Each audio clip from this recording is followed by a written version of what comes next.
Well, hi, Ed. How are you doing? Good to see you. Thank you for having me. I'm Eric Goodman, and it's an honor to be part of your podcast. I've been super excited about doing this, and I'm looking forward to our conversation today. As am I, Eric. Thank you so much. It's been really great getting to know you over the last I want to say few weeks or months. I've known who you are for a long time. We've Our paths have crossed and we've been on similar journeys. But I think we finally both just decided to get intentional and meet. And ever since we've met, I've just been really, really glad that we have. So Feels like family. I feel like I've known you forever. exactly. We have a lot of the same friends, and that's part of it, I think, because our friends talk about, they talk about me to you and they talk about you to me. But, through the beauty of LinkedIn and just, a lot of great community friends in common, it's really great. I feel like I've been a friend of yours for a long, long time. Let me introduce you a little bit more to our listeners and our viewers today. Um, my guest today, as you are now surmising from this brief conversation, is Eric Goodman. The From the Hart podcast is presented by the First Bank Center for Family-Owned Businesses. Eric is a family business owner, a philanthropist, a devoted family man, and as you've just heard, my new friend. Some things about Eric that our audience should know so we can really set the table for today's discussion. And we'll dive into a lot of these details as we go. So, as mentioned before, he's the president, CEO, founder of Mountain View Services Incorporated, which is a leading, I got to look at my bigger screen here for a second. So those that are watching, I apologize. I'm going over here for a second. A leading healthcare supply and distribution company serving more than 500 care facilities for developmentally disabled adults and children throughout Southern California. In 2022, Mountain View Services was honored by the Civic 50 in Orange County as one of the 50 most community-minded companies in Orange County. A great organization that does that, and know quite a bit about the Civic 50, and congratulations on that. Thank you. Eric serves on the board of several prominent nonprofits, and we'll certainly get into those as well. Just a few is the Inland Empire Ronald McDonald House, the Developmental Services Network, Fontana Foundation of Hope, and the American Heart Association of Orange County and the Inland Empire. In 2020, Eric won the Unforgettable Foundation Hart Award of the Inland Empire. I love this. The foundation's mission is to enable low-income families to give their children a dignified burial and to educate parent and children's caregivers to confront, control, and conquer the primary risks to children's health and wholeness. I want to get into that in a little bit as well. As you know, Eric, and as my listeners know, most of the podcast conversations I have touch on the what that people do, but it's really more about the why. That's the name of the podcast, From the Heart. It's not just my last name, it's the theme of the podcast. In addition to his work and philanthropic efforts that you've heard a little bit about, and you'll hear a lot more about, he has a degree in digital photography from Cornell University. And if you go to newportbeachsunsets.com, and we'll put that in the notes of the show, you're going to see some amazing photography that Eric has done over the years. I've subscribed to the site. Fantastic pictures. And yes, I'm probably going to buy a few to frame to put behind me here in my office. They're pretty amazing. I can make that happen. All right. You know a guy, huh? Right on. Eric is also, and we're going to get to the interview here in a second, he's also more fascinating. But wait, there's more, as they say. He's a classic car enthusiast. He's the president of the Vintage Volkswagen Club of America. Didn't know that even existed, which is the largest vintage VW club in the country. He and his wife, Roxanne, who they've been married nearly 30 years, reside in Orange County, California, have two children, Vanessa and Grant. It's funny because Eric and I are currently enrolled in a storytelling class that is instructed by a recent podcast guest, Jay Golden, and is hosted by a past podcast guest, Charles Antis. It's kind of funny because I already consider Eric a great storyteller. So not only is he in the class with me, he should be teaching the class. So with that, Eric, your background's amazing. What you're doing in your life is outstanding. The impact that you are making on people is inspiring. So officially now, I guess I'll just say welcome to the From the Heart podcast. Thanks for joining me today, buddy. Thank you very much. I appreciate it. What I miss? Everybody always says to me, how do you do everything you do? Aren't you tired? I'm usually not, but then afafter listening to your you just got exhausted listening to all the things you're working on, right? That's awesome. Sleep is not something I normally do, so we did right. Just make it happen. Well, you just rest to get ready. It's not so much sleep; it's just taking a nap, getting ready for whatever's next on the agenda, right? That's right. So we could go a lot of places first, but I think I'd like to just go right into the philanthropy. I had a pastor, and I've talked about this in the past, as recently as an episode I did the other day. Talk about, if you want to figure out where to serve, ask yourself what breaks your heart.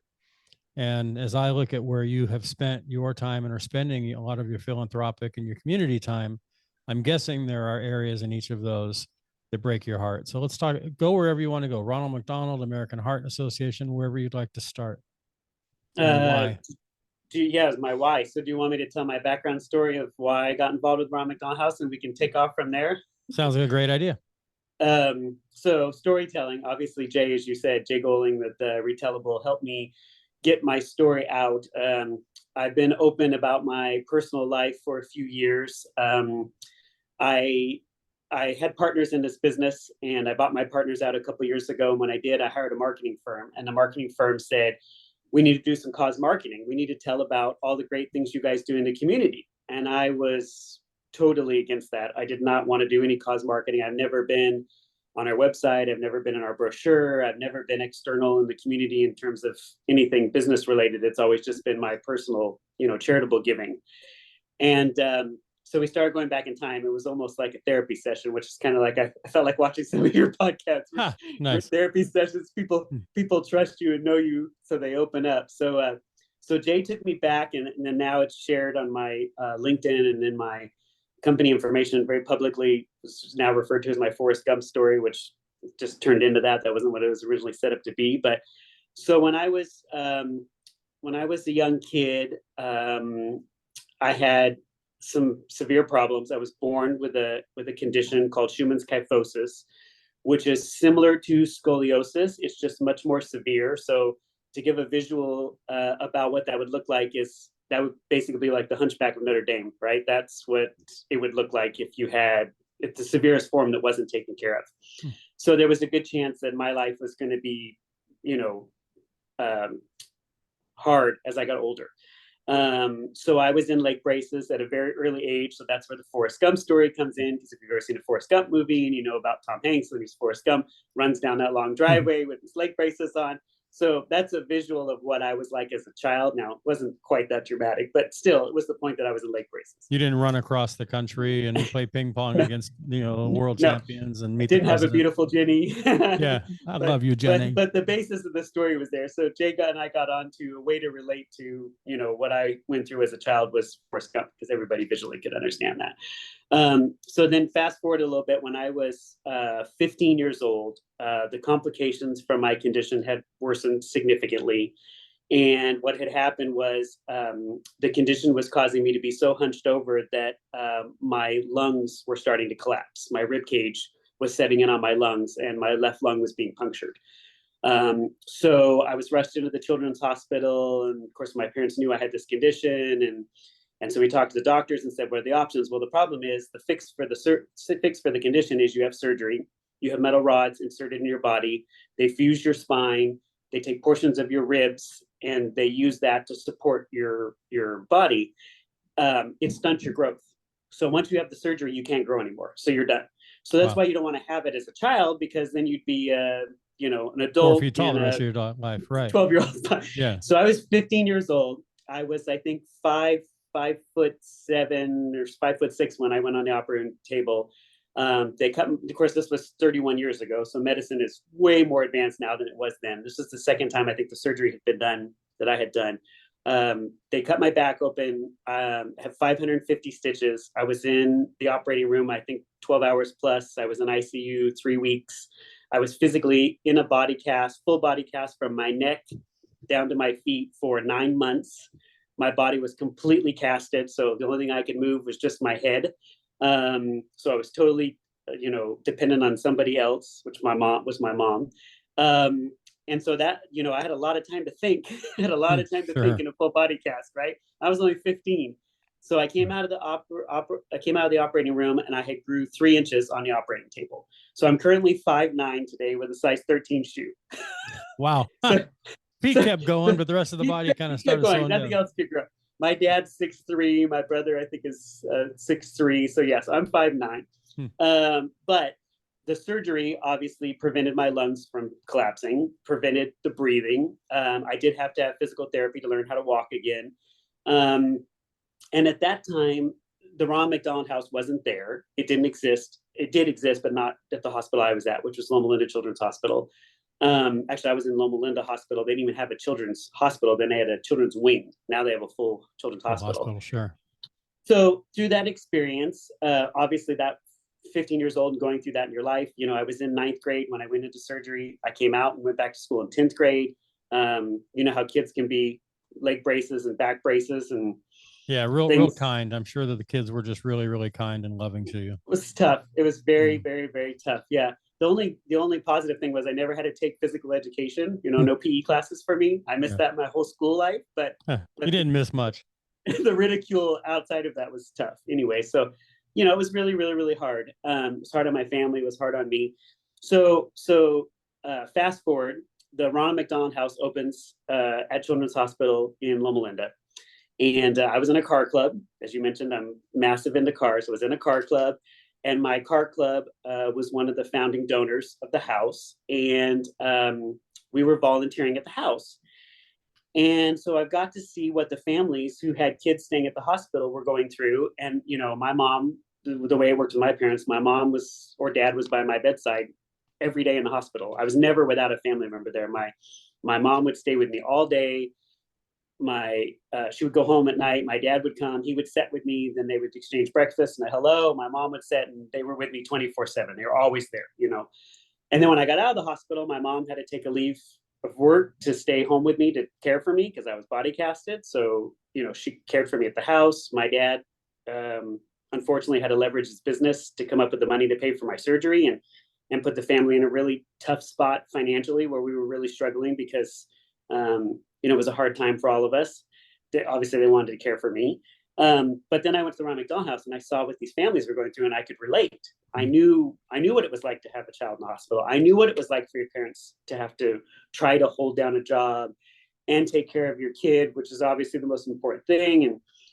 So I started volunteering at the Ron McDonald House as a volunteer, and then we started a car show to donate proceeds from the car show to the house. We did that car show for about 20 years. I think we raised about $150,000 off that car show that we donated to the house, which was great. And then they asked me to join the board of directors. So I joined the board of directors, and this is 2023 is my 20th year on the board of directors for Ron McDonald House Charity in Southern California. Term limits, they've set me off for a year, put me on some other project, and then brought me back on. I was involved in our capital campaign in 2016, where we expanded the house, raised 14 million, went from 23 rooms to 54 rooms. So that was kind of my charity start, was the Ron McDonald House. That was kind of, and my why was obviously because of my personal situation. Sure. And then giving back and helping others has just been something that's been a part of my life, since I was 15, based on all those other things you mentioned. That's why I do everything I do, is because of my personal background. Sounds like your mom and dad gave you a great example for stepping outside of themselves and being there for you. Did you see them in the community or in other areas? Obviously, as a 15-year-old, your world is yourself. I mean, we've all been 15. So we know that we tend to be a little bit 15-year-old focused when we're that age. How did you see them showing up in the community outside of what you were going through that has left an impact on you? Yeah, and I didn't know, when you're 15, you don't know your parents are struggling like they are, and you don't know the hardship that my situation put the family in, right? Like, now that I have kids and I own a company, I know what a struggle that was for them. For my dad, he was the sole proprietor of his own company, started it, built it, and he was trying to run a business and then worry about me. And then my mom was working, which was a partner in a company, and she had to take a leave from her business to take care of me. So it was tough. My mom was involved with the American Heart Association. She was actually a director out here, had been very involved in philanthropic stuff. My dad was as well. They did a lot of community stuff, but of course, a lot of that stopped when my situation happened. Because, the surgery was at 12, but I was probably, 5, 6 when all that started with my legs and back. And then them taking me through physical therapy and doing everything till I was 12 or 13, then getting diagnosed with what I had, Children's Hospital in LA, Children's Hospital here, back to Loma Linda. There was a lot of trying to figure out what was going on with me. What were they going to do? How were they going to solve it? We thought we were going to have me get through my at least teens and into my early 20s before I was going to have to do something. And then the lung puncture came up and I was rushed in, and obviously that moved things up really fast. Then we were really going at full speed. How did that those challenges early on in your life, how do I ask this? Many of us have challenges of some sort in our lives. We all have some sort of challenge, and to one degree or another. I've never, knock on wood, gone through anything remotely close to what you just explained. How did that experience prepare you for challenges as an adult business owner, husband, father, just life in general? I mean, we all have challenges still out ahead of us that we don't know about yet. And we all have challenges. I heard somebody say there's two types of people, someone going through a crisis and someone about to. And so we all have that either on the horizon or currently going through. How did the lessons that you learned as a teenager prepare you for challenges now? I think it did a lot, but I didn't realize that until Jay and I started storytelling, and then all of that came out. Nice. And then that leads into the business, which you asked. Obviously, I'll share a little bit of that so that I can explain why we help when we get back. So our company is basic mission is to help others, because we service, homes for 500 developmentally disabled adults and children. I have about 3,500 consumers that we take care of their products every single day, from food to medical supplies and other things. And so when I got involved with the company, which I was only 20 years old when I got involved with the company, I'm not the founder. I'm the owner now, but we've been in business about, I think, 6 or 7 years when I came on board at a very young age. So I was not that far out of my surgery recovery, and I was very limited on what I could do because of my back. I'm still on a 5-pound weight limit, and it's been 31 years. Because of the metal rod, 2 metal rods in my back and the fused spine with the ribs, and I have plastic rib inserts. Three ribs on each side are plastic. So my mobility wasn't great, so I was kind of limited on what I could do work-wise. So I got into sales with our company, and I knew we had a good mission because we help people. And I didn't at the time, like you said, I didn't realize until Jay pointed out that I think a lot of that had to do with my early upbringing, why I wanted to help people. And I just didn't put the 2 and 2 together. I knew it was good to help people, but I didn't realize I had such a strong desire to help people. So I moved through the company, outside sales director, sales vice president, president, and then I bought the company and brought my partners out of the company in 2020. And at that time, that's when I decided I'd been doing a lot of community volunteering work and a lot of charity work outside of the business, but I had never put the 2 together. So we had operated the business, which was very philanthropic and very mission driven. Then I had my own personal life, which was very mission driven and did a lot of things, but I'd never brought the 2 together. So once it was just me, then I started saying, okay, well, our mission is to help people. I'm in a place where I want to help people. What can we do to bring those 2 things together? So that's when we decided we're just going to go out into the community every single day. It's my mission. It's what I get up for. It's what I live for. We're going to find out who has a need, and we're going to see if we can address that need. Do they need medical supplies? Do they need food? Is it homeless and housing? Is it a connection, somebody I know like you, the bank, somebody that I meet? So I know you said you follow me on LinkedIn and you see my right. schedule.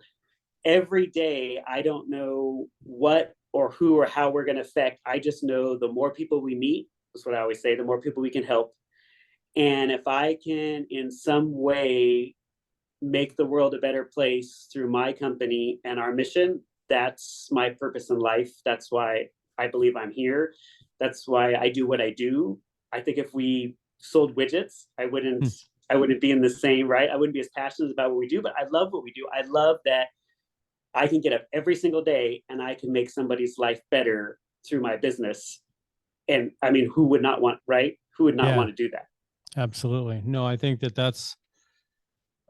I'm on a foundation with Dawn Reese, who's going to be coming up on the podcast soon. And Dawn and my good friend too. We're all very close with Dawn, and she's in the storytelling class with us. We're on a board called the Institute for Community Impact, Paskey's Foundation. Right. I did the breakfast with you. And I got on that. I was invited, which I'm honored to be on, but because, as you said, we're here to make an impact. I mean, when I've taught college students over the years, and anybody that'll listen, my 4 kids, now 8 grandkids, grandsons, if they'll listen to me, I try to tell anybody around me that this life isn't about you. This life's about everybody else. We're here for one reason and one reason only, and that's to serve everybody else around us. And I see that in you. And I think that's what you're at your podcast guest number 80. Since I started this, I started recording in 2019, started airing these in 2020 before COVID. And the guests that I choose, if you go back through the roster of the people that I've had the good fortune of interviewing, it's people who are, and it's probably the case with everyone, but it's easier to pinpoint it to 80 guests of people who are really truly making an impact. But we're talking massive impact here. The Charles Antis's, Wing Lambs, Ken Blanchard's, Gary Ridges of the world, and I'm leaving off 76 names by listing 4. So I apologize to you 76. I'm honored to be. You're I'm all honored rock to stars be as listed well. with those names. Well, I'm honored that I get to do this. I mean, it was an idea first, but now just talking to people like you who are out there making an impact every day. So who, name names or name stories or however you want to go with this, who or what impacts you? I guess let's go with what first. When you are impacted and truly inspired, and you look at times in your life where you felt that impact on you, what's happened to create that? Can you pinpoint that? My religion, obviously, has a Awesome. huge Your piece faith, of that. Strong faith. I live by example, or at least I try to live by example. I'm not perfect, nor are any of us, but I try every day to live by my beliefs. Our company has very strong core values that I set in place. Our values are, which are right behind me on this board that you can see. Right. Yep. Sorry, I'm thinner. For my listeners, he has the core values behind his head on the wall. So our core values are caring, dependable, and honest. So that's what I live my life by. In my personal life, in my business, with my customers, with our vendors, with nonprofits that we deal with anything we do, it is how do those fit in with my core values? We're caring, obviously, because that's our mission is we take care of people. We're dependable because you can count on me and or my company, my team. COVID hit, being in medical supplies and healthcare, that was quite the challenge, right? Looking back on it now, I don't know how we did it. We were selling medical supplies and we were 8 to 5 business Monday through Friday. 2.5 years later, we're a 5 a.m. to 5 p.m. business 6 days a week. We're only closed on Sundays. Wow. So, it's been a challenge, but we got through it. So caring, dependable, and then honest. I run my business and my personal life honest, and sometimes it's hard to be honest about everything. There's a lot of business dealings and a lot of things opportunities that I passed up in life because they just didn't fit with my core values. And I think if I just live by those every single day and I make sure everything fits within those, I think that puts me in the right direction to live the right life. And you can, I'm sure everybody is going to hear this and you can agree with me, but when you're younger, success is money. Yeah. If somebody's successful, they have money. If you have a nice car, you drive a nice house, you wear a nice suit, you're successful. I believe that when I was in my teens, 20s, and 30s. And then as we get older, right, things change, attitude change, perspective changes. I just lost a friend last week that was early 40s to cancer. That's tough. It's very tough. And, always life is in perspective. And for me, I know for a fact, success for me is helping others. If I can help other people and I can make the world a better place while I'm here, I feel like I have been, gonna make me emotional. I feel like I've been super successful. And to me, that's what defines somebody who is successful, is by how much they help other people. Someone told me a few years ago, thank you for sharing that. I appreciate that. I've got other questions, but it triggered a thought. When I was running the Center for Family Business at Cal State Fullerton, which I was blessed to be able to do for 11 years, I was around a lot of quote unquote successful people. Multi-generational family business owners have become multi-generational for a lot of reasons. Some of it is luck, obviously. Most isn't. I think, I like the Jack Nicklaus quote, the harder you work, the luckier you get. When somebody asks him about how lucky he is on a golf course, it's like, well, if I didn't practice that shot 20,000 times, then I wasn't doing my homework. So, when I hit that shot around the tree over the lake and under the the umbrella, I've practiced that 20,000 times. So certainly the more we work and prepare, the quote unquote luckier we get and the more successful. But when people mention to me, man, you work with so many successful people, it got me thinking about 10 years ago, let's start talking to people about what success means. And I found from every conversation I had, success never came back to, as you said, as teenagers, it probably would have been bank account driven. None of the people I talked to labeled success as having to do anything with the house they lived in, the car they drove, the money they had. It was going back to that word again, impact, going back to making a difference and being able to do what they truly want to do. So I guess that's why I started this podcast. My why is I want to talk to successful people, find out what makes them successful. Why would they say they're a success? And it really does seem that it comes back to the difference that they're making, the impact that they're having. And that's really the common denominator, is I'm making an impact on people. Yeah, and it's not just for me personally, it's not just the charity aspect of it, is too. I know Right. you and I talked about this recently in our class, but it is the charity, it is the population we serve, because I'm an advocate for people with disabilities of any kind. That's my life tag, my motto, my thing. We've talked about that on my LinkedIn. Like, that's what defines me, is I'm an advocate for people with disabilities, mental disability, physical disability. We all have them. I don't know anybody that doesn't have one. It could be, anxiety, it could be depression, it could be a physical issue, but we all have disabilities of some sort. And so finding out what people's need is and finding out how we can help them, that really motivates and drives me. I'm extremely passionate about it. And you and I have discussed it. People maybe talk to me, they're like, why? I'm like, well, because we all need it. The problem is some people can't do it on their own, or are afraid to. But when somebody like myself or Charles Antis, who's great at it, when we're vulnerable in the community and we say, okay, we're CEOs of large corporations, we're not perfect, we don't have it together, we have problems, everybody has problems, but how can we make this better? I think people can relate to that. And then often I'm always thought about my team at Mountain View Services. Not only every day is it helping the people that we serve and the charities we help, but I have over 200 families who, their lives, their families depend on the decisions I make running my business and the things I do. And so every day when I get up and I think about my business and my company and stuff, what motivates me to do what we do and to help is also all those people who are, they're taking care of other people, but they have needs too. And so I have to make sure that we do what we can to help our internal, external, everybody. From a demographic standpoint of those that listen and watch this podcast, most, I would say a high percentage, are in a leadership role of some kind. Well, let me take that back. All of us are in a leadership role of some kind. If you're a parent or you have friends, I've taught leadership in college, and I've told all my students, look, at some point in your life, you're a leader. Last Friday night, when you and your friends decided what movie to go to, who took charge? Well, I did. Okay, therefore you exhibited leadership skills. What would you say are some of the challenges that you face in leading a team of 200 people? I think for me, the hard part often is, we're a for-profit company acting like a nonprofit because we're funded by Medi-Cal and Medicare. We support a lot of charity organizations.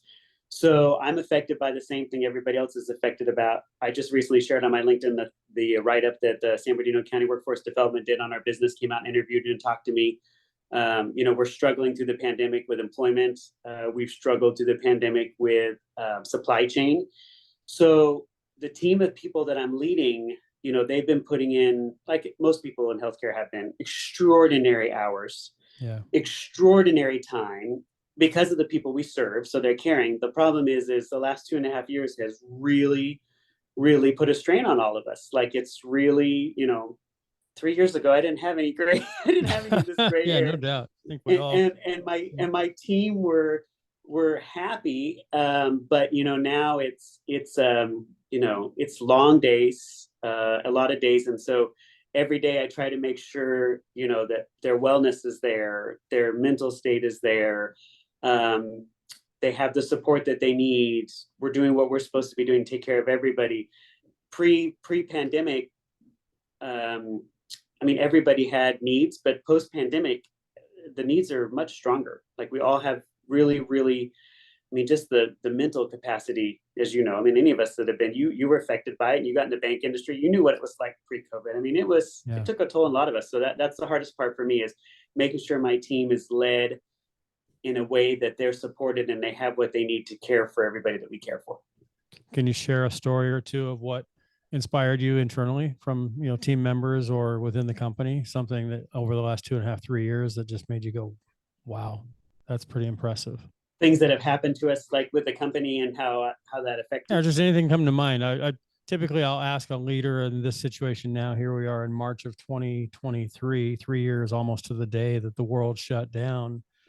I look at what Wing and Charles have done with the California Love Drop. I look at what Tam Nguyen has done with, Nailing It for America. I look at what so many people have done with formal causes they've created and efforts that they launched and are still doing. I mean, Wing and Charles are still out there, handing out food to frontline workers and blood donations at Antis and everything. Not necessarily those things, but just any stories internally within your team that you just thought, wow, this is pretty impressive. Yeah, I mean, so we're providing food, obviously full line groceries, everything you can buy in a grocery store. I sell eggs, bread, milk, cheese. I distribute it all out of a big distribution center on my own fleet of trucks, all refrigerated. And then I sell personal supplies, combs, toothbrushes, hairbrushes. I sell janitorial supplies, toilet paper, towels, tissue. And then a lot of our clients in our homes are tube fed on pumps intravenously. So they take formula. So nationally, formula, Ensure, and all those sort of things. So I have a lot of product that we sell to people, which they depend on their life to live. So if my truck doesn't show up and it doesn't deliver, they don't have the food and the nutrition they need to survive. And in some cases, it's because there's certain things that they have that they can only get from a doctor. And it's on a doctor's or prescription. It's something you can't go buy at a Walmart or a Target. It has to come through a distribution channel like mine. So if I don't show up with that product, their life really honestly could be jeopardized if they couldn't get it from somewhere else. So the pandemic hit. Of course, we're essential, obviously, and we're providing a service that people need. So that first day, I'm driving in what felt like Armageddon, because I'm coming from Orange County to Redlands, which is an hour and 20-minute commute to my office. There's a handful of cars on the freeway, and I'm on my way out. It's the only guy, and I get here in record time, and I show up and I pull the team together and I say, I don't know what we're going to do. I don't know what we're going to do, but we're going to do something. Well, you're very aware, and everybody's aware of the toilet paper shortage and the shelves going bare and the product not being in stock and people waiting for hours and hours. And anyways, we all know what happened. I can say that we made it through the entire pandemic thus far without missing one delivery to one client at any home. I never shorted anyone a single food item, not one roll of toilet paper. I never shorted anybody. And looking back on it today, how we did it is just, I just don't even know. I don't even know how we did it. All I know is my team came together. We rallied every single day. We had war meetings and said, okay, we're on allocation. Start getting on the phone, calling the providers and saying, I know you need this. We only have this much of it. Can this get you through to this week? And the outreach from our other partners was incredible. They rallied behind me and they said, Eric, we know the population you serve. We know that they're relying on us. What can we do to get you the food? What can we do to get you supplies? And I was getting stuff delivered when other companies weren't. And then when I was calling our clients, they were saying, well, I have 4 or 5 extra of this. Can somebody over at another facility use that? And then we call them and say, can you use that? And we go pick it up at one facility and take it to another. And we just did that day after day after day. And the team we just rallied, and it was just incredible. The support of our healthcare industry, the support of the people that supported my business, me to my customers, it was just unbelievable. I look back at it now and I go, Ed, I don't know how we did it. I don't know how we didn't miss a single delivery, and staff shortages and product out of stock. I mean, it goes on. And somehow I can tell you, and I'm really proud, we did not miss to this day, we have not missed a single delivery, and I never shorted anybody one item. That to me speaks to my team. That speaks volumes.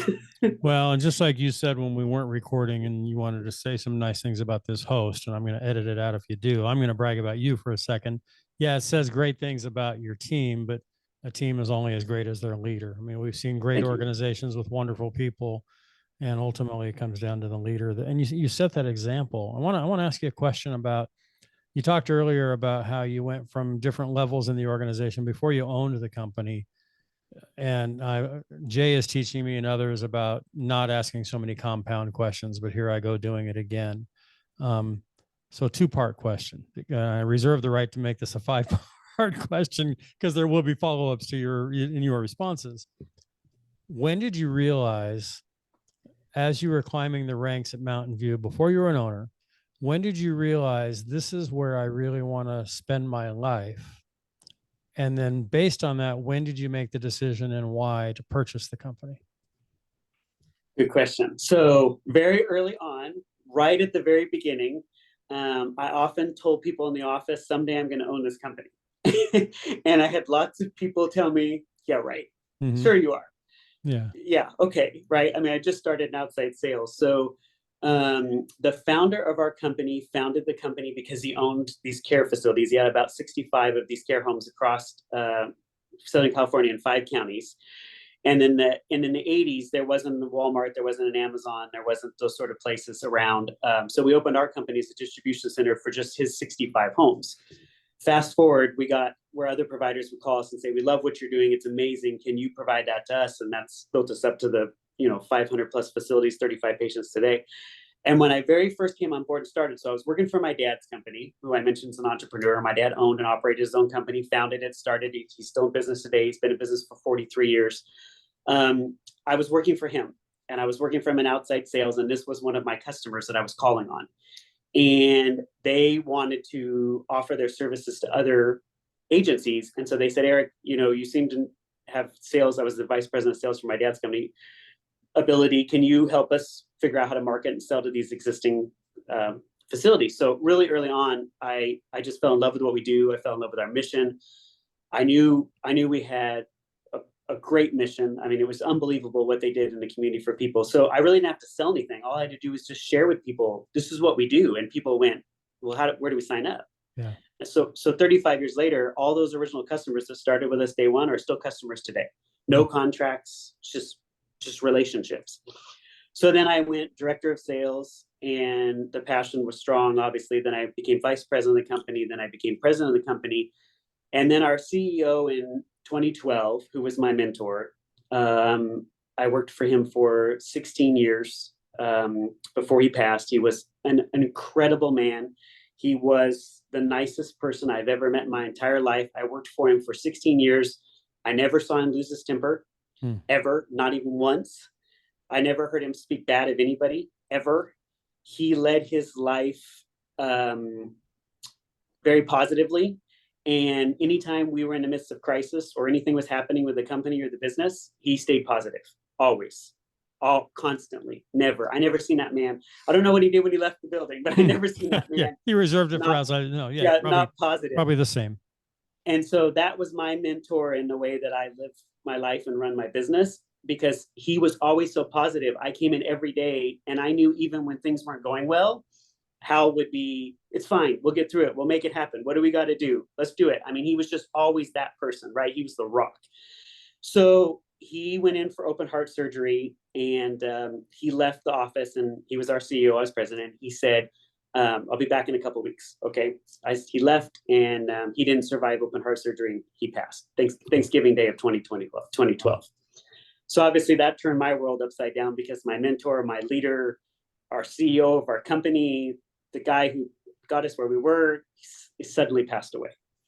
So that changed the role, the reins. I had other business partners. At one point we had 5 partners in the business, silent partners and active partners. Then we were down to 4, and then we were down to 3. So to answer the second part of your question, 2020 hits. Mm-hmm. I'd always said someday I was a partial owner from since he passed in 2012, and then a more owner in 2015, and then COVID hit in 2020. So I had 2 business partners. They were 20 years my senior. They saw what was happening with the pandemic and what we were going through to try to provide services. Said, I'm out. And they basically said, we want to retire. Yeah. We want to retire. So most people on the inside don't know this, but we actually put the company up for sale. So we put the company up for sale. had it for sale, was in negotiations for about 9 months with about 4 or 5 different companies. And we finally settled on one company out of state who was a healthcare company. And they were going to purchase the company and they were going to retain me as CEO on like a 5-year contract. And then they were going to expand the business and I was going to run it. So back to my faith, and you and I have talked about this at length. We were a week or two out from signing the deal. We were supposed to move forward and I was praying like I'd never prayed in my life. And I was telling my wife, what's going to happen to our people? What's going to happen to my team? What's going to happen long-term? I don't know what's going to go on beyond this. I'm going to be fine, but what's going to happen with everyone else? And I actually prayed that the deal would fall through.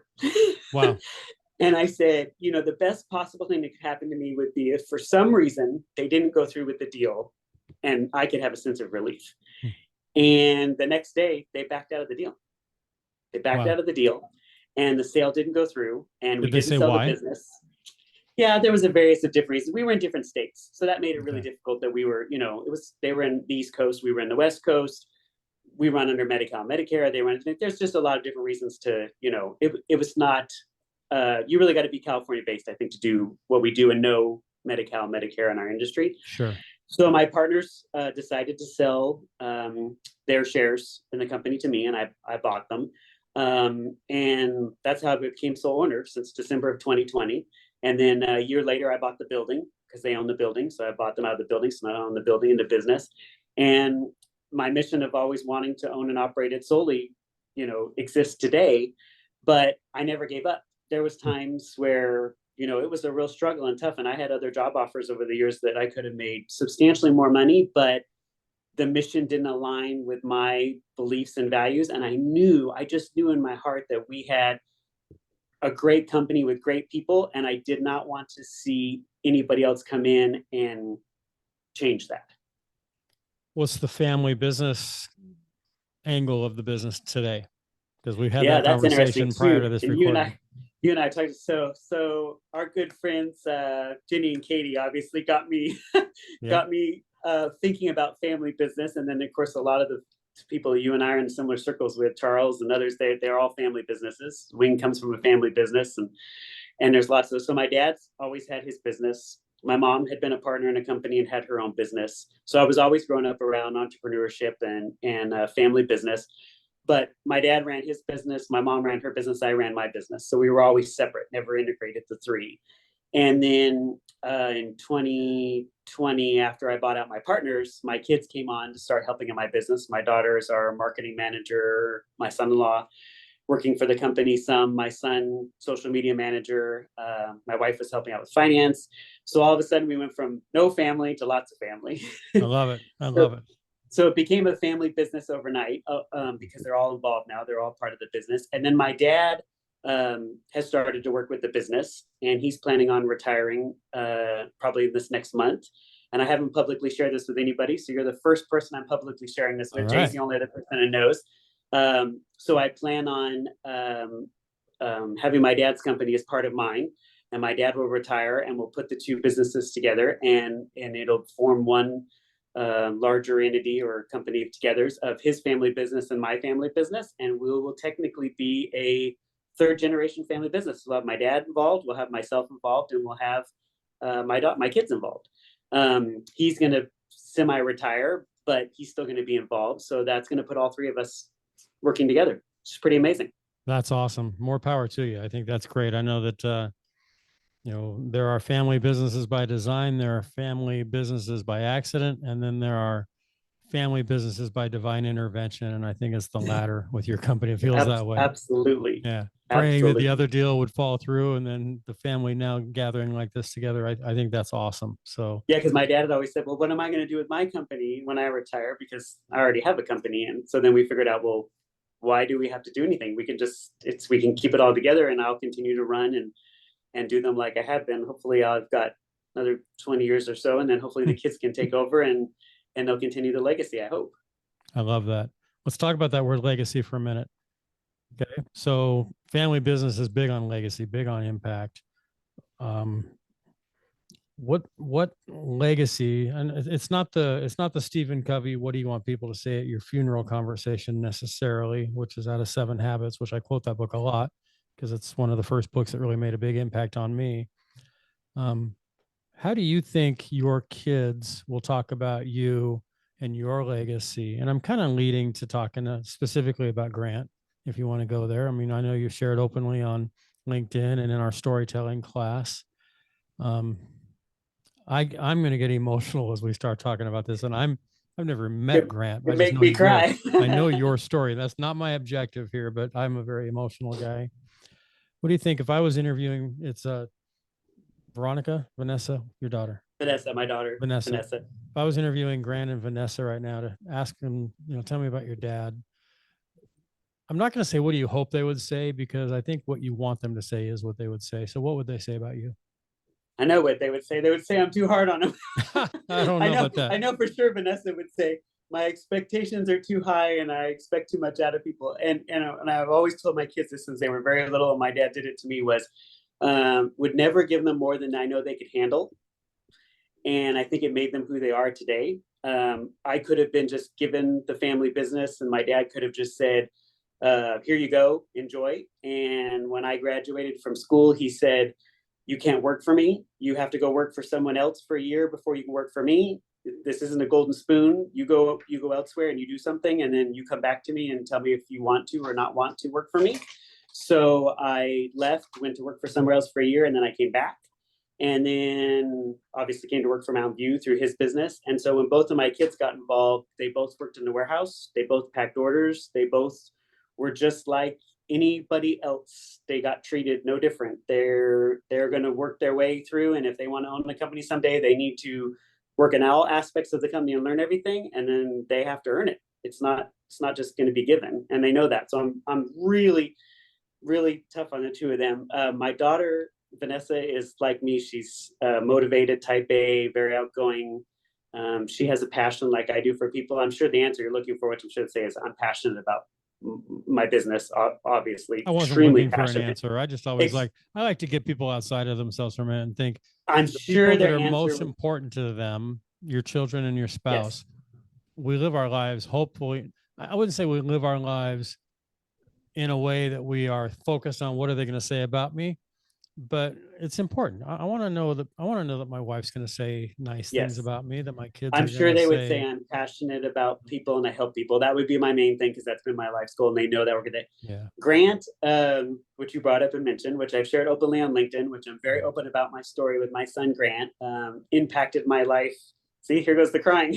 Well, and Impact. mine and others too, just so you He's know, it's a massive impact on a lot of us. he's impacted my life like nobody else ever has or probably ever will. Um, so my defining me as a person and who I am today has a lot to do with my son, mostly to do with my son. He's amazing. Not that my daughter's not, just Right. situation that she's always led my footsteps. She's always been the mini me, and we've always been on the same page. But so I've openly shared on LinkedIn. You know my story. I reshared it recently. So Grant came out when he was 15 years old that he was gay, and with my strong religious background and faith, it was tough. It was really really tough for me. And I had two decisions to make. Did I support my child and did we move on with life, or did I not support him? And then what was that going to do to the family, right? I had defining moment in my life, and my decision was pretty much going to define his life, really, from a family aspect of it. So of course I accepted it, obviously, and I learned from it. What I didn't expect to happen is I thought when he came out that he was gay, as I was worried as a parent for my child, like any parent would be. My first instinct, my mind went right to, well, his life's going to be difficult. It's going to be hard. People are going to give him a hard time. People are going to pick on him in school. And you were speaking from experience. Your being picked on in school was different, but you understand, But how I you did not want felt. him to. You Yes, didn't I want did him not to want feel him. what you felt. Exactly. Society. So mine was solely selfish, very selfish, that I wanted my kid to be okay, right? Like we all do. What I didn't expect to happen, which is what happened, was I did not expect that Grant's coming out and telling me that he was gay was going to change my life so profoundly, and that after that, my life today is so much better for him being in it. And because he opened my eyes to things that I didn't know existed. I think we're all a circumstance of our society and about the things around us. And I was closed-minded, and I wasn't open to a lot of things, and I didn't accept a lot of things. And because of Grant now, I see things way different. I accept everybody for whoever they are. I want to learn about all kinds of cultures and backgrounds and beliefs and everything, the way people live their lives, who they are, what they do. Like, I'm so open to all of that now. And had it not been for Grant, I would not have been, because he accepts everyone for who they are. He sees everybody the way they are. He loves everybody from the heart. He just makes sure that people are seen for what they want to be seen or need to be seen for, and that they're supported. And so that's what I try to do every day, is I try to support Grant and everyone else, just to know that we're all the same. Nobody's different. We're all should be treated equally, no matter what, regardless of your background or circumstances. There might be somebody listening today who has a similar faith journey as yours, similar religious beliefs, who may have to make a similar decision. What advice do you give that parent or that sibling or that friend of someone who is so hardcore on their belief system? For those, I'm just going to come right out and say it. Most Christian churches, I wouldn't say preach against homosexuality, but certainly it's not traditionally accepted like it is in our society. And I know a lot of people battle with that as a choice, whether Yeah, they're I born that did. way or what have you. Yeah. So walk us through a little bit that process as much as you can, or feel open to, from, yourself admitting somewhat in judgment of that lifestyle prior to Grant coming out, to today, and the experiences with Grant, and how you've shifted and how that's changed and rocked your paradigm on how life really is. Absolutely. So really good question. And it's something I want to get more out in the public and community. And you're the first opportunity I've had to do that. And I want to do that too. And that's part of why we're doing this conversation out today. of sight of sharing on my LinkedIn. Yeah, it's a struggle. It's a really hard struggle, as in with anything is in life, and anybody coming out with supporting anybody that has any sort of, I'm not going to call it a disability, but any sort of anything in their life, no matter what it is, physical, mental, or anything they're struggling with, until you've been in those shoes, right? Until you've been in their shoes, you do not know. And society and the things around us, that's what we know. So that's what we use to make those decisions. And if I would have just strictly went off of my beliefs and my background and my upbringing, I didn't agree with it and I thought it was wrong. But then now I realize that it's not, and that he is who he is. And I love him just the way he is. And I would never change him for the world, because he obviously makes me and everybody else better. Sorry. See, I knew you were going to do this. But and the reason why is, it didn't matter if he was gay or straight or black or white or whatever. He accepts every single person on the planet Earth for who they are. He doesn't judge. Zero judgment doesn't exist with that kid. I love it. So that's with me now. That's how I live my life. Is I don't judge somebody on their race, their beliefs, their background, we're all the same. We're all exactly the same. We're exactly the same. Exactly the same. And without Grant, I knew that, right? We all knew that. We know that in our mind, but I wasn't living my life like that, because that wasn't what society tells us. So I would tell a parent or anybody struggling with anything, either coming out with it or living with it, once you find out about it, is just think about what you would be like if you were in their shoes, and be accepting of it. And I think once you accept it and you can help them, support them, love them, be with them, you're going to find that actually they're going to change your life, which is what Grant did to me, profoundly. I think his coming out more changed me than it did him, right? He was still going to be gay. Nothing was going to change. Right. Whether I said yes or no, he was still gay. Yeah. Openly gay. But the profound effect it had on me and how it changed my life was because I was willing to accept it. And had I not accepted, you and I would be having a very different conversation today. Right. and my son would be living a very different life. Yeah. On a Sunday, not so long ago, you're sitting in church with Grant.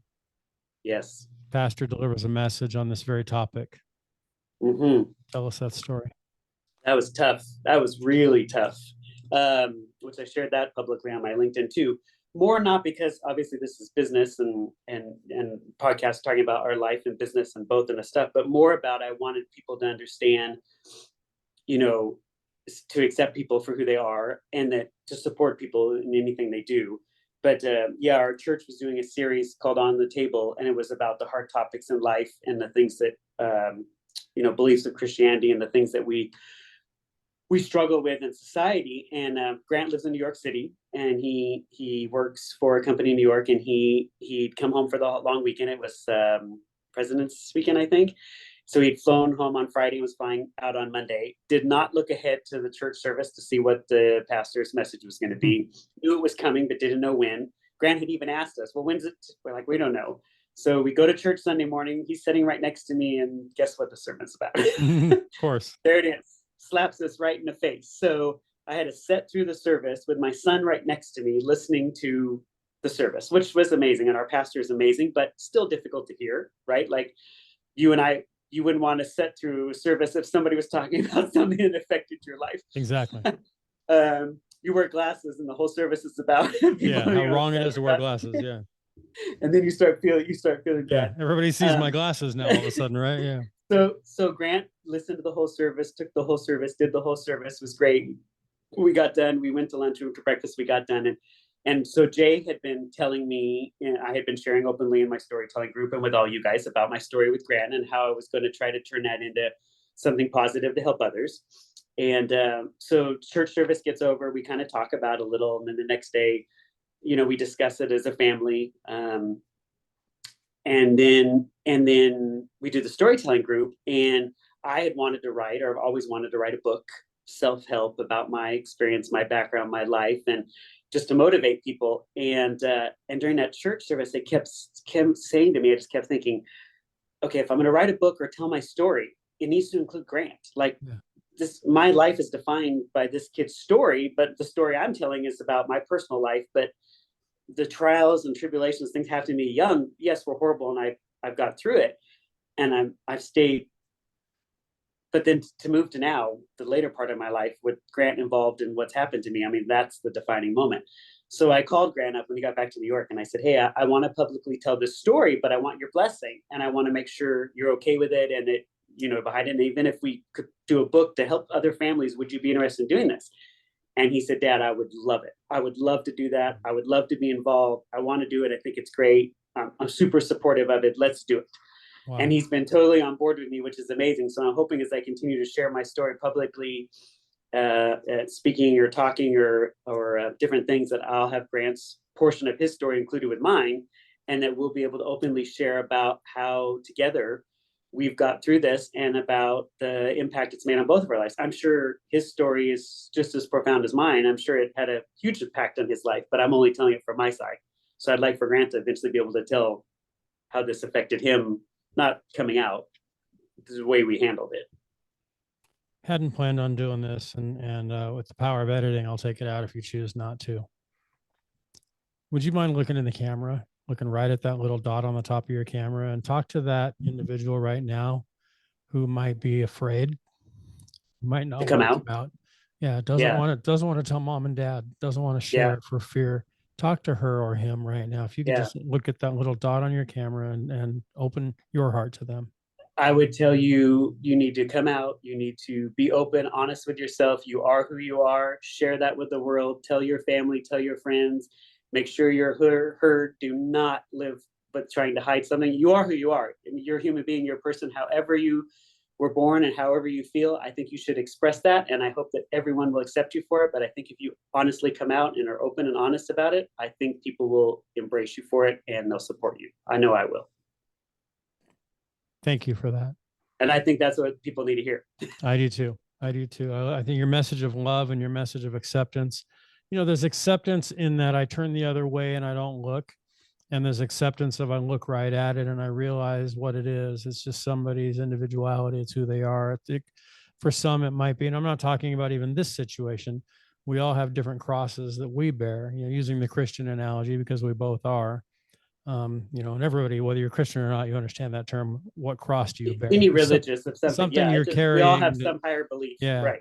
Gary Ridge, the former chairman and a dear friend of mine, chairman of WD-40, has a daily email he sends out. And one of the emails he sent recently, and he was a guest on the podcast early on, it said something to the effect of, don't carry your mistakes with you. And again, not making this a mistake, but don't carry your trials, your mistakes, your tribulations, whatever, with you. Lay them on the ground and use them as stepping stones to get to where you want to go. So use those things that we learn, those challenges, your challenge as a child, your challenge learning and growing, Grant's challenge of coming out and sharing with you and your wife and the world of, his orientation. I think it's beautiful that we use whatever it is that we call a challenge as a stepping stone and as a learning tool for us, rather than just keeping it in our bag and having to lug it over our shoulder all day long.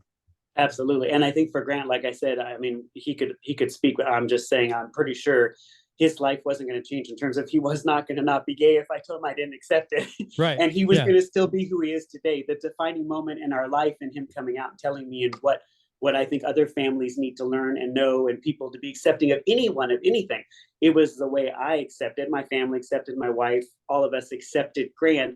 We could have went a different direction, and we could have tore the family apart, and we could be having a different story today if we didn't accept it. Ultimately, I decided to accept it, not knowing at the time what a profound effect it was going to have on my life, because I was just looking at safety of my child.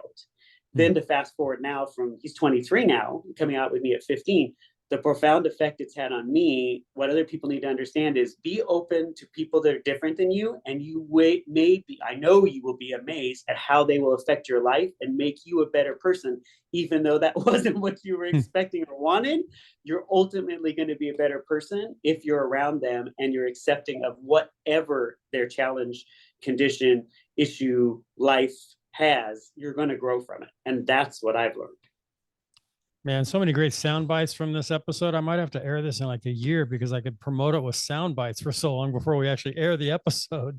We will get this out to folks right away. Well, let's hope Jay is okay with everything, because obviously I got a little long-winded on a few things, but when you're so passionate and it's coming from the heart, as you would say, and it's here, and I genuinely care and want to make a difference. Sometimes I get a little overwhelmed. If I was thinking from Jay's perspective, I would have made that a little better, but it is what it is. That's all right. Stories are powerful because of their authenticity. You can't practice and rehearse authenticity. You can practice and rehearse details. The authenticity just comes out. Yeah. And I think that's one of the things that we openly share, which is what's nice about your podcast and the group that you and I associate ourselves with, is I think we all have huge hearts. I mean, you've become emotional on this. I've been emotional. You and I have connected at a much higher level. We talked about that, and we all are in it for the right reason. We all really care and have big hearts. And I think that's one of the reasons we're all drawn together and we do so much to help other people, is because we are really honestly passionate about what we do and we care. I knew from what people told me about you, and a little bit that I knew about you from the outside looking in, that I was just going to consider you someone that I absolutely just really love. And I will tell you that I do. I mean, I love this friendship we're developing, and I love what we have ahead of us as friends and opportunities to make an impact together, which is going to be pretty awesome. Thank you. Well, and I've shared publicly too. I mean, obviously, business being based, we're Orange County based, but an operation out in Redlands and living in Orange County. I've shared this openly too, and you and I are a perfect example of that. Is when I moved into Orange County, because I'm not from Orange County, I was a transplant. When I got in, I was often told, people in Orange County, they're from Orange County, right? Yeah, a little bit different. Yeah, different breed out there. Those Orange County people. Yeah, right. And then living in the community now for 7 years, and recently moving my business there, corporate headquarters there, my offices, and networking with a lot of people in Orange County and being involved in a lot of boards and charities in Orange County. It's not the people in Orange County, it's the heart that's in Orange County. There is so many everywhere, but I'm specifically saying the group you and I are in. There's so many people with so many huge hearts that want to do so much good and help. If you hang with the right people, Doesn't matter where you're at or what you do. We all have the same heart and that they're together. Yeah. It's more a matter of, we're all in it for the same reason. And I really feel strongly about that core group that I'm associating myself with now. Yeah. And I look at the people I've had a chance to interview on the podcast, friends that I have, nonprofit leaders, for-profit leaders, professors, educators, everyone I've been around in my career in Orange County and throughout. I've had the good fortune of working in a lot of different places all over the world. You find good people. We typically find what we're looking for. If I want to, it's the story of the guy who goes up to the top of the hill and, I'm moving from city A to city B. What are the people like in city B? Oh, they're horrible. Well, anyway, we're going to find what we're looking for no matter what. A couple last things and we'll wrap up. Talking future a little bit, we all learned that term in business school, BHAGs, the big, hairy, audacious goals. For yourself, for your business, for your career, personal development, anywhere you want to go, is there one big, hairy, audacious goal out there that you have that you either haven't talked about or that you would like to share, or just something that's out there, writing a book or climbing Mount Everest or whatever that might be?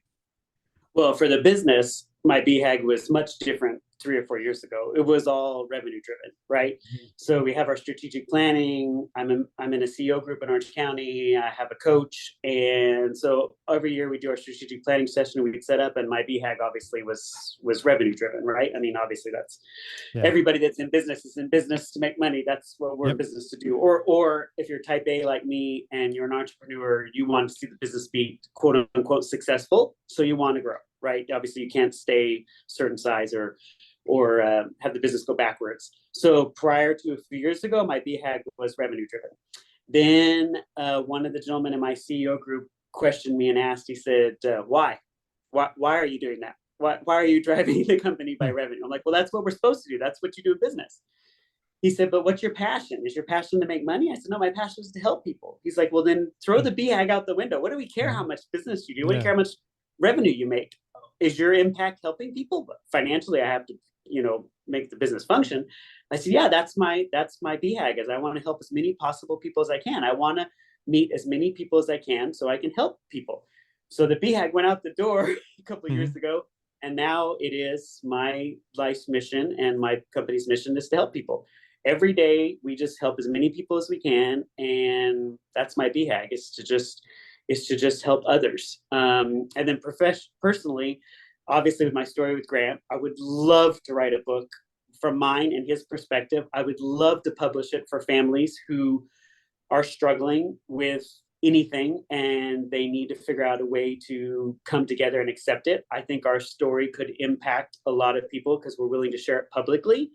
And then future for me, hopefully would be, I'm starting a foundation that we're going to be launching this year that I've shared a little bit on LinkedIn, but not a ton, a company corporate foundation to give back.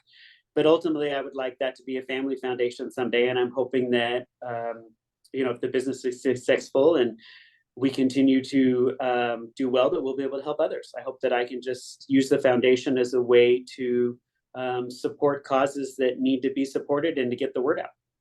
That's my long-term goal. Well, the little bit I've known you and the lot I know about you, when you set a goal, you reach it. I'm going to own that company someday. You said as a probably 20-something-year-old when you were working for the company, now you own it. So if you're saying you're going to write this book and you're going to be forming a foundation that gives back, you're going to be doing it. What's the working title of the book that you want to write? I don't know. That's a good question. I really honestly don't have any idea. I know for sure from talking to Jay and the storytelling group with you, I know I want it to be mine and Grant, both our sides of the story, how it affected his life and how it affected my life. Because obviously he profoundly was affected too, but I'd like it at his words. I don't have a title. And even if for a while until we can get to the book, even if it's just a matter of storytelling with everyone that we're telling in, and we just get the story out and tell it, I'm just hoping that it makes an impact in people's life. And if we could just help one family, one, mother, daughter, father, son, couple, whatever it is, help get through some sort of crisis in their life, then I feel like, Grant and I we're making a difference. I got some ideas. I'll share them with you later. Good. All right. I'm open to that. I have no idea for a book. And it's funny too, because what's another thing about being successful in entrepreneur CEO? Eventually you write a book, right? That's what everybody says. Exactly. Exactly. But I was thinking selfishly of writing a book about how to overcome and to stay positive. Because from my former mentor, my CEO, like, if you ask any of my team here, I don't lose my temper. I don't get upset. I've never got mad. I've never yelled. My wife and kids will tell you. My daughter can tell you the one defining time in her 29-year life that I yelled. And my wife will tell you the one defining time in our 30-year marriage that I stay positive all the time. I don't yell. I don't get mad. I don't get upset. We just move on with life and make it happen. So that's what I was trying to get out. But I realized the story is much bigger than me. The story is much, much bigger than me.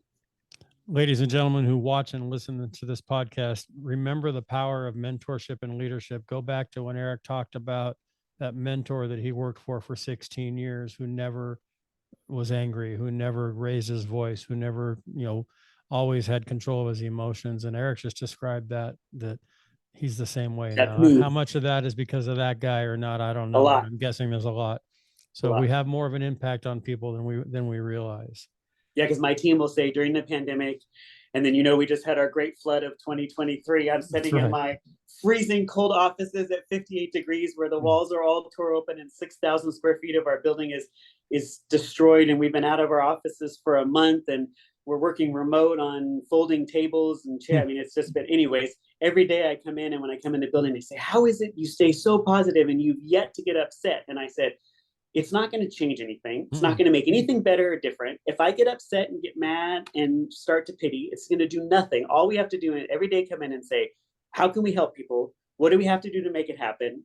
We need to do this every single day. And I just come in super positive with a great attitude in mind. I tell my team, what do we got to do? They tell me what we need. Say, let's make it happen. And we move forward. And that's how I try to live every day. Someone once told me, and I love this, and I'm going to finish with this and then ask you my last question. Every day we wake up and we have a rock in our hand, and we have a choice of what to do with that rock. We can just hold on to it and do nothing with it. We can throw it into the water and see the beauty of the ripple of that rock hitting the water and the ripple and the impact that it has in its surroundings. Or we can throw it through a window and shatter the glass and see everything that breaks as a result of what we did. But every day we wake up with another rock in our hands, and what we do with that rock really can have an impact on so many other. We can hold it and not impact anyone with it, not share the beauty of the water rippling, or not destroy the lives of the glass shattering, but we have that rock every day. And what are we going to do with it? And for me, I just see that you're tossing it in the water every day, and that positive ripple and that sun glistening off of the ripples in the water is how I see you using that rock every day. Than you. You know what I was envisioning me doing with it? What? Passing that rock to someone else. I could see myself taking the rock and handing it to somebody else and impacting their life, and hoping that they take that one rock and pass it on to somebody else from what they learned from me and impact their life. And I see every morning, this is what I was envisioning. We're telling a story, getting up and getting a rock, me taking that rock and changing somebody's life, and then they use that to change, and then it just, right? And we just keep passing that rock. Nice. I like it. I hope that nobody throws it into a window, right? Yeah, exactly. or that my rock doesn't end up busting a window or breaking something. Yeah, because often, we don't realize that these things that we say or do, it do impact somebody's life, and somebody's life may change from this, but they may never come publicly with their story. So you and I are never going to know, but maybe what we said or did impact their life and did change it, and we did make a difference. So we just have to accept and know that hopefully every day we are helping somebody, even if we're unaware of it. Yeah. Well, we just spent an hour with you answering this question, but I got to ask it anyway. And you already knew it was coming because I told you beforehand. And if you've listened to any of the episodes of the podcast before, you, Eric, or anyone else, this is the final question, and then I'll let you go. I watched Jay's yesterday. Nice. So you know where he went with it. So as we wrap up, first of all, I'm just going to say thank you from the bottom of my heart. Thank you. I thought about changing the name of my podcast, Bottom of My Heart, rather than From the Heart. But I'm just full of gratitude for this time that we spent together, the friendship that we're building, and the friendship that we are building in the years to come. Me too. But as we wrap up, Eric Goodman, what's in your heart? My heart is full today. My heart is very full. I am thankful. Really, I'm very thankful for the people that have been placed in my life. I believe strongly that everything happens for a reason. And I believe that certain things and people are placed in our lives for certain things. Like I honestly believe Grant was brought into my life for a certain reason. I think I needed my eyes to be open, and he opened them for me. So my heart today is so full, and I am so thankful that people like you and Dawn and Charles and Jay well, everybody in our group, David and Greg, I mean, just the people that I'm surrounded around and the people that have been brought into my life, my team here at Mountain View Services, my church, everyone that's there, I really believe, we have a limited time here and we need to use it as best as we can. And the people that we choose to spend time with is very valuable. And I'm very warm in my heart that I have so many amazing people around me like you that make me a better person. And every day we can learn from someone. I mean, I do not know it all. People think, right? Your team comes in. Well, you're the CEO. You know the answers to everything. Okay, right. Sure. I know the answer to everything. I do not know the answer. What I know is we just stay positive and we work through it and we figure it out. But it's those people that you surround yourself with that are able to make me do what we do.